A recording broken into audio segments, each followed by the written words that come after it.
During my 30 years on the force, I encountered my fair share of disturbing incidents. But one night, one call, etched an indelible mark on my memory. It all began when my partner, Steve, and I were dispatched to investigate a domestic abuse report, the kind of call that usually kept us occupied during the ungodly hours.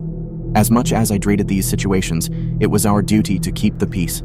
The call had come from a concerned neighbor, a common occurrence in these cases. We arrived at the address, a place forever seared in my memory. The front door stood wide open, offering an ominous invitation into a house saturated with tension. The pungent odor of marijuana permeated the air, mingling with another noxious scent, the telltale stench of chemicals, likely linked to meth or cocaine. Undaunted, we entered the home, our presence demanding attention. From experience, we anticipated another tiresome brawl between a couple, but this night would deliver far more than we could have imagined. There was an unsettling silence as we ventured further inside, our senses bombarded by the cacophony of odors. In the upstairs bedroom, we heard a thud, signaling the couple's concealed presence. I observed Steve's hand resting nervously on his holster, ready to draw his weapon. Though I wasn't overly anxious, I obliged him by silently ascending the staircase, our partnership founded on trust. The top of the stairs presented 3 doorways. One was closed. This closed door beckoned us, drawing us closer to the source of the ominous thud. I knocked sharply on the door, my heart racing, before summoning the courage to thrust it open, my hand clenched around the cold doorknob. Inside, darkness was our first companion, accompanied by a putrid stench that instantly identified itself. And there it was, unmistakably, a rotting corpse concealed in the room. The smell was suffocating, and panic welled up within me as my hands trembled on the doorknob. I feared for my life more intensely than ever before. Steve urged me to switch on the light, and with dread coursing through my veins, I hesitated, momentarily frozen by fear. Finally, with an assertive motion, I illuminated the room. However, the scene that unfolded before us was surreal. A lifeless body lay before us, but the room was uncannily small, devoid of windows, and contained only a shabby cot. The room was both a chamber of despair and a tomb of silence. Then, a sudden cry erupted from Steve, sending shockwaves through me. I sprinted across the hallway, gun drawn, to find him pointing his weapon at a shirtless man sprawled across one of the dressers in the room. It was a jarring sight, a stark reminder of the grotesque world we often found ourselves in. Tensions escalated as we attempted to subdue the man, demanding his surrender. Amid the cacophony of their fervent shouting, my ankle was seized by a clammy hand emerging from under the bed. Panic coursed through me as I stepped on the intruding arm, dislodging a disheveled, emaciated woman. Her vacant gaze and disarrayed appearance indicated the influence of drugs. We cuffed her, as well as the man. Determined to bring some semblance of order to the chaos that had unfolded, we guided our prisoners out of the house. Their raucous protests and accusations reverberated through the night, but our ordeal was far from over. Just when we thought we had uncovered all the horrors, the situation took a terrifying turn. A maniacal figure descended the stairs from the upper floor, brandishing a knife in a frenzied attack. In the nick of time, Steve reacted with unwavering courage, discharging his weapon and neutralizing the threat. In the harsh light of day, the disturbing truth was laid bare. The house we had entered was a crack den, and our unassuming neighbors remained oblivious to the sinister activities transpiring within its walls. The woman we discovered lifeless on the cot had been murdered by the male we apprehended, his motivation stemming from an unpaid debt, while she met a gruesome end. The male offender received a life sentence without the possibility of parole, a fitting resolution for his heinous actions. The female, too, was handed a 30-year sentence for her involvement in the sordid affairs. As for Steve, he carried no remorse for eliminating a vile presence. He considered his actions a necessary purification, a ridding of the world of another despicable individual. The call that fateful night remained etched in our memories, forever a reminder of the darkness we faced in the line of duty. 25 years as a state trooper, I thought I'd seen it all. But one night still haunts my dreams. This happened a few years ago while I was on night patrol along a desolate stretch of interstate. A lonely road that felt abandoned at 4:30 a.m. On that night, I had a cameraman, Joe, from the TV show Cops tagging along, capturing the real-life adventures of law enforcement officers. I hadn't been in many episodes, but the experience was pretty cool. As we cruised down the dimly lit highway, I knew I was in a less than safe area. Abandoned buildings dotted the landscape, their decaying facades haunting reminders of better days. These places often attracted illegal activities, so I'd sometimes check out their deserted parking lots. That night, my routine led me to an old gas station that had become a notorious hotspot for drug-related dealings. As we neared the exit for the abandoned gas station, Joe started filming, eager to catch some action. We could already see a flashlight's beam dancing erratically inside the old building, a clear sign of shady business, likely a drug deal. But what gave me pause was the absence of other vehicles in the parking lot. My instincts told me something wasn't right. There should have been at least 2 flashlights if it were a deal going down. Nevertheless, I felt compelled to investigate. I parked the car in the empty lot, and a silence thick as fog surrounded us. I used the cruiser's loudspeaker to announce my presence as a police officer and told anyone inside to come out immediately. In response, the flashlight inside suddenly went out, casting the place into darkness. An unsettling feeling washed over me, and I knew I had to enter the building and confront whoever was inside. I stepped out of the cruiser, with Joe and his camera right behind me. Approaching the wide-open entrance, a horrid stench hit me like a wall. It was a repulsive odor, like something rotting for a long time. It was the kind of smell that stuck to your senses and made your stomach turn involuntarily. Despite the putrid scent, I aimed my flashlight into the darkness and bellowed, "Police!" The small gas station carried sounds easily, and any reply should have been audible. But the silence hung heavy, interrupted only by the eerie sound of something being dragged across the floor at the far end of the building. I called out again, "Who's there?"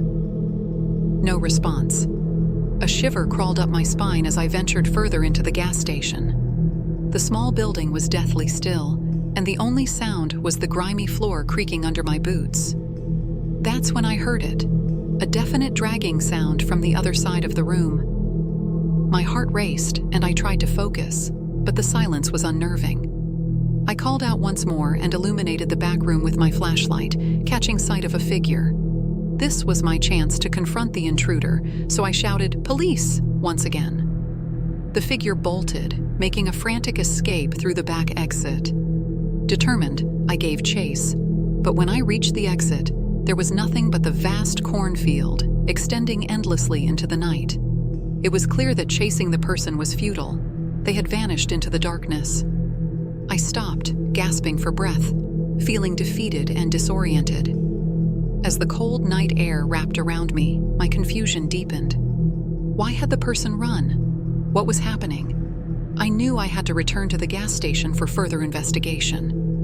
With Joe following, we entered the back room where the fleeing figure had been. But what we found scarred my memory forever. There, on the cold, dirty floor, lay a lifeless body. It was a gruesome sight, straight out of a horror film. A nightmarish tableau beyond my wildest imagination. I called for backup immediately, explaining the horrifying discovery. But as other officers combed the area, the person responsible for this heinous act had seemingly disappeared, leaving only questions and despair. The chilling incident that unfolded that night was never featured in the final episode of Cops. The bizarre sequence of events and the unidentifiable victim left me haunted by an enduring mystery. It was an experience that forever changed how I viewed the eerie, unexplainable darkness that could shroud even the most ordinary situations. It was one of those eerie nights, the kind that sends chills down your spine. My buddy and I, both members of the same squad, received an alarm call that led us to an old office building that had been converted into a doctor's office, complete with a pharmacy. Our dispatcher had received a motion signal from an upstairs office, and it was our responsibility to secure the premises. The key holder, a person designated to provide access to the property, arrived at the scene along with us. We began our mission, and as we approached the building, we noticed the stairs leading to the upper floor were locked behind a door.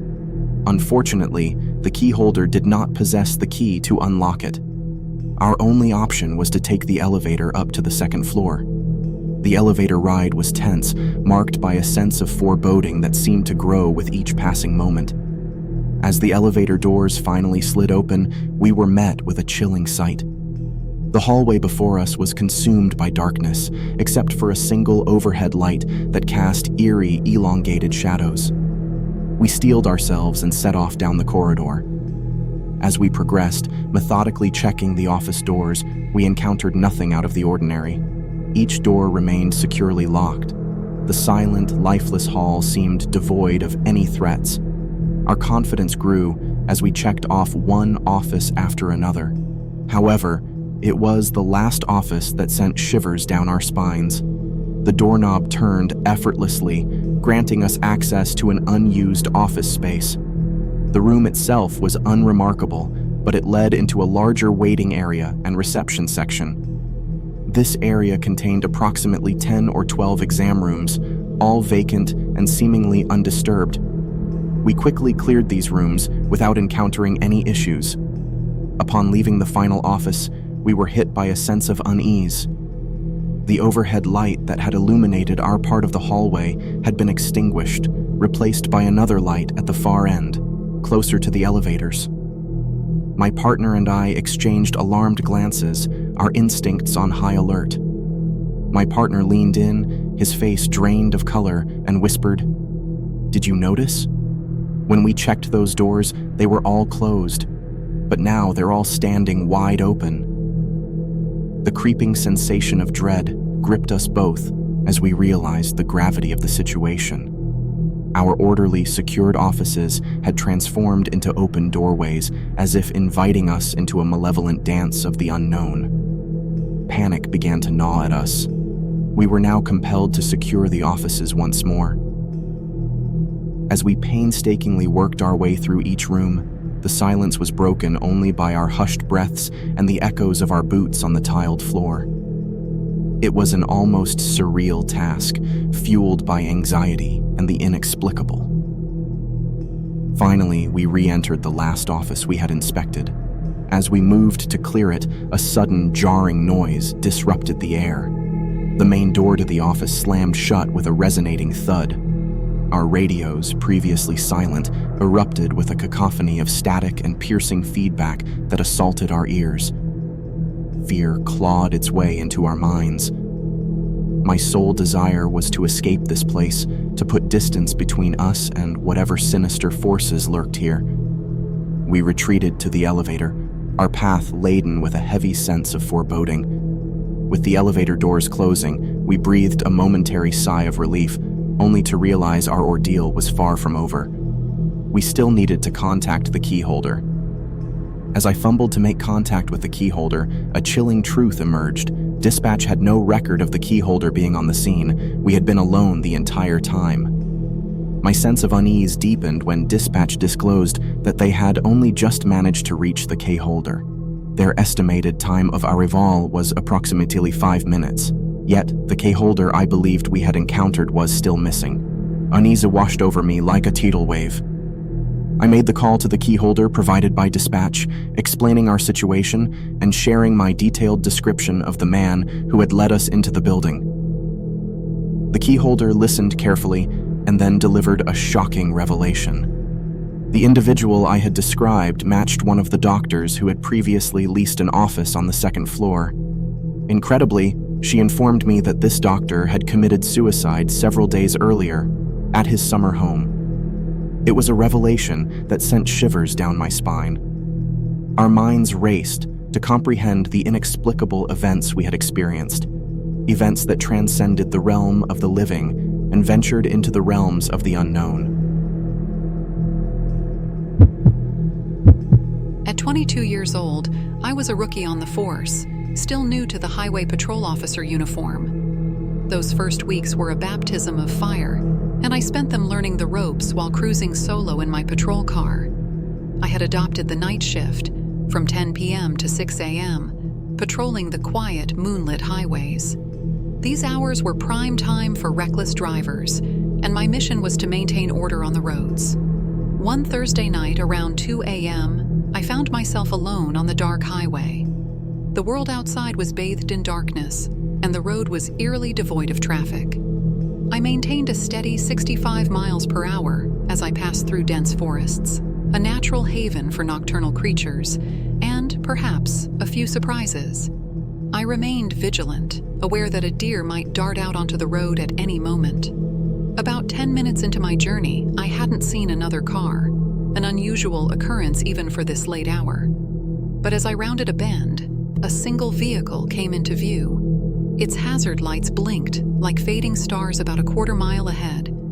The dark sedan was carelessly parked, its driver's side door flung wide open, blocking a portion of the lane. This demanded my attention. I couldn't just drive by.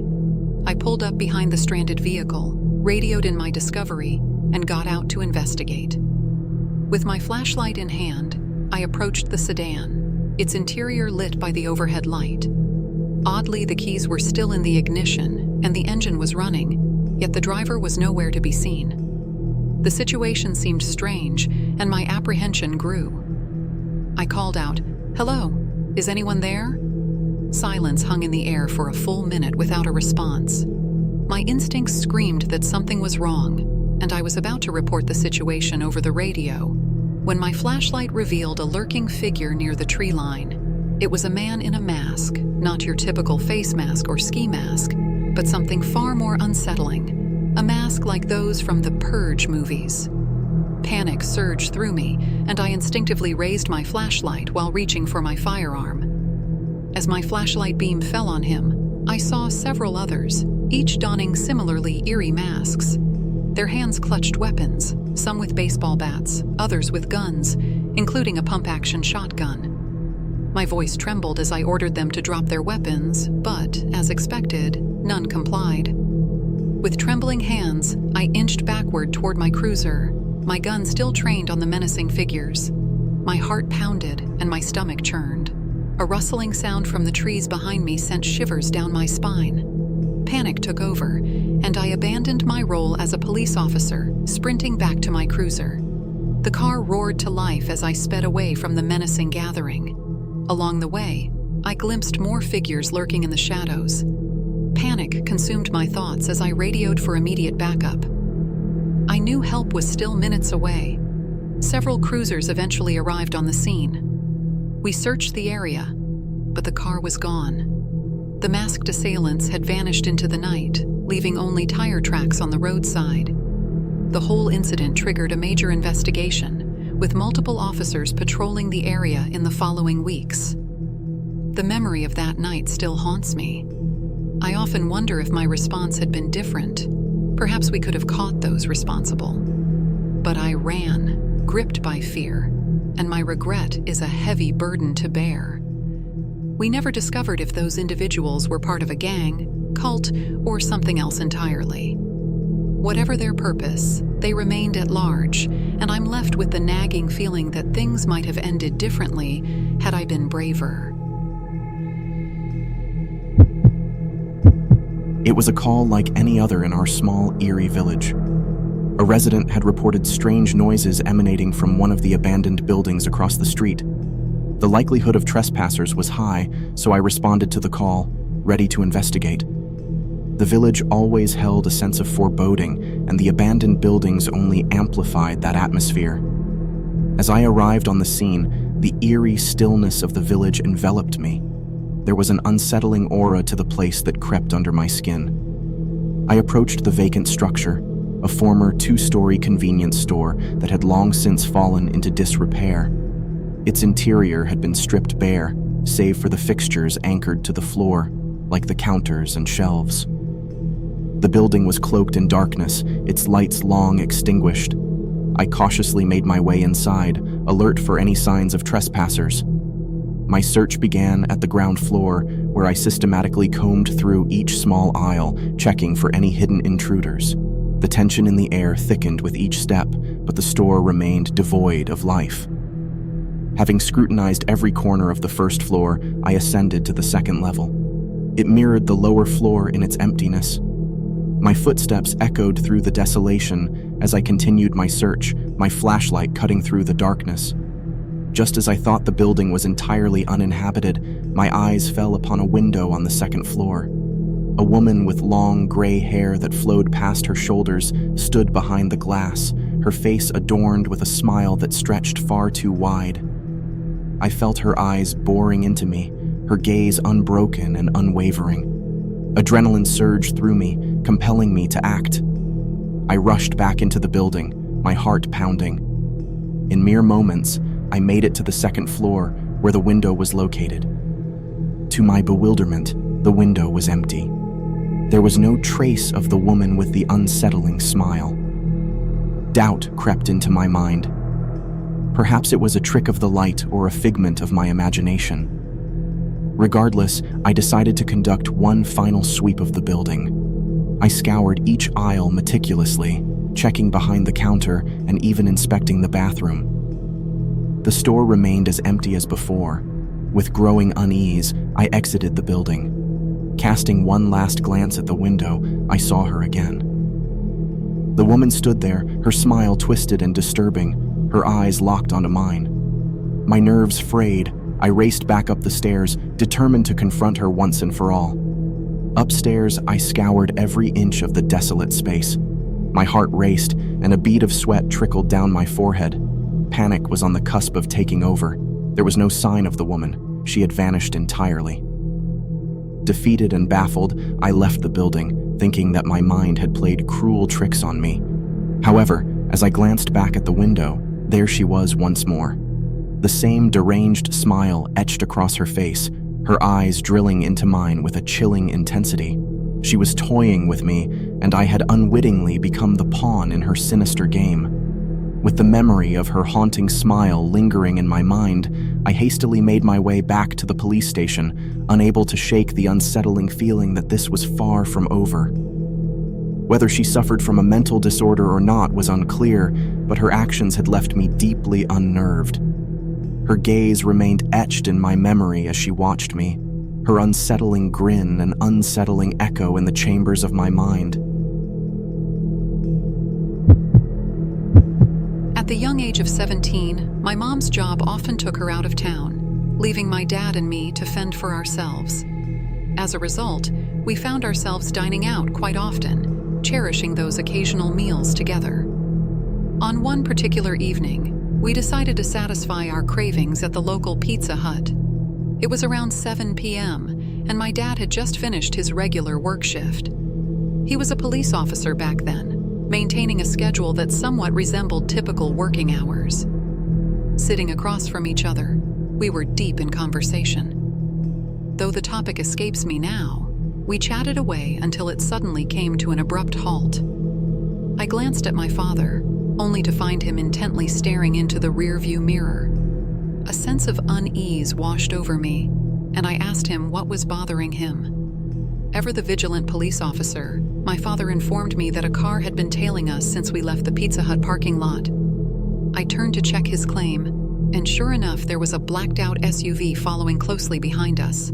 My heart started racing as I struggled to grasp the seriousness of the situation. My dad, all his attention on the unfolding chase, took a series of turns onto side streets, trying to shake off our pursuer. As he navigated through the maze of roads, a sinking feeling weighed down on my chest. The SUV mimicked every move we made, confirming our suspicions. Desperation intensified as the car behind us suddenly switched on its high beams. My dad, completely focused on the task at hand, excluded me from the decision-making process, devoting all his attention to evading our pursuers. Minutes felt like hours, and he instructed me to grab his phone from his pocket and make a call, putting it on speaker. With trembling hands, I dialed a contact, and a cheerful voice answered. Before the person on the other end could respond, my father quickly outlined our perilous situation. A silence hung in the air as muffled voices and radio chatter filled the background. My dad urged me to report the names of the streets we were navigating, all while he continued his intricate evasion maneuvers. The voice on the phone instructed my father to turn into a Tesco parking lot on the left, indicating that 3 response vehicles were approaching from the opposite direction. The relief in my dad's voice was palpable as he followed the instructions. We swerved into the nearly empty parking lot, still closely pursued by our shadowy adversaries. In moments, the world around us exploded with the blaring sirens of law enforcement. Blue and red lights engulfed us from every angle, disorienting and deafening in their intensity. My father wasted no time, bolting from the car and disappearing into the labyrinth of parked vehicles. As I watched, the police quickly converged on the vehicle that had been tailing us. 3 men in their late 20s were handcuffed and pressed against the car. The sight of the police taking control of the situation was both reassuring and unsettling. I felt a surge of gratitude for their swift response, yet I couldn't shake the somber realization that my dad had exposed me to the perilous realities of his work. He later revealed that he was part of a specialized police team, focused on intercepting large drug shipments being transported across the country. The pursuit we had experienced was no random event, but a targeted effort aimed at a member of the drug team. Those involved were willing to do anything to protect their illicit interests, and the financial stakes were incredibly high. The incident left a lasting mark in our memories as one of the most harrowing experiences my father faced during his time as a police officer. Several years later, my father would leave his law enforcement career, but he openly acknowledges that the night of the relentless pursuit left an enduring scar. It served as a stark reminder of the sacrifices and dangers that came with his line of work, a lesson that would stay with me throughout my life. Throughout my years as a police officer in the eerie, desolate backroads of Floyd County, Georgia, I've encountered my fair share of terrifying situations. But the one I'm about to share with you, it was by far the worst. It was a slow night, and I was cruising along the narrow dirt roads, my patrol car the only source of light in the enveloping darkness. The road was flanked by dense woods on both sides, creating an unsettling atmosphere. That's when it all began. I spotted someone darting into the woods on the left, but I only caught a fleeting glimpse of them before they vanished into the obscurity of the trees. My instincts kicked in, and I approached cautiously. From the safety of my cruiser, I aimed my spotlight into the woods, trying to discern any movement. To my dismay, they had vanished without a trace. As an officer, it was my duty to investigate such matters, so I reluctantly stepped out of the car, embarking on a daunting search. In that tense moment, my hand lingered near my holster. The eerie silence of the night amplified my apprehension. The classic sound of a snapping branch from behind a tree jolted me to my core. It was enough to send a chill down my spine. But I steeled my nerves and called out for the person to step forward. The figure, wearing a mask, emerged from behind the tree. I ordered them to raise their hands and remove the mask slowly. They complied, raising their hands as if to obey. Yet, they hesitated when it came to removing the mask. My commanding voice grew louder and more authoritative, instructing them to unveil their face. As they started to oblige, something caught their attention, diverting their gaze. They glanced to their left and then back at me. That's when I heard it, the distant sound of approaching footsteps. Instinctively, I drew my weapon, fully aware of the dire situation unfolding. I yelled for everyone to come out with their hands up. If you had been there, surrounded by masked strangers in a dark, desolate wood, you'd have felt the same mounting fear. Another person, their face hidden behind a sinister mask, slowly advanced towards me, gripping an axe with menacing intent. My hands trembled, clutching my gun, my fingers twitching near the trigger. In the midst of this terrifying scene, more footsteps echoed through the woods. Panic surged through my veins as I scanned my surroundings, realizing I was encircled. There were at least 10 masked strangers, forming a menacing barrier around me. Some of them brandished weapons like axes, making the situation even more terrifying. I stood there, my gun trembling in my grip, unable to point it at anyone. It felt like my heart might leap out of my chest. Then, one of the masked figures, hidden in the darkness, finally broke the silence. In a muffled, deep voice, they told me to leave. The command sent a shiver down my spine, but in their tone, I sensed an eerie reassurance, an unspoken promise that I would survive. With the masked group standing like an ominous congregation of malevolence, my heart raced in my chest. I felt like I might be sick at any moment. Then, as if they'd decided to release me from their nightmarish tableau, they moved aside to clear a path behind me. It became clear that my only option was to obey and get out of there. Leaving them behind, I sprinted to my cruiser, the engine's roar engulfing me as I sped half a mile down the road. Desperation overwhelmed me as I called for backup, my voice quivering with the unimaginable fear I'd just experienced. By the time the search and SWAT teams arrived, the entire group had vanished from the woods, leaving only haunting memories behind. A chilling theory gnawed at my mind. What I had witnessed that night seemed more than just a random encounter. It appeared to be a macabre secret society, a group bound by sinister intent, engaged in twisted rituals that involved trapping and terrifying unsuspecting victims. If not for my police cruiser, which they must have recognized as a law enforcement vehicle, they might have drawn me deeper into their grim plans.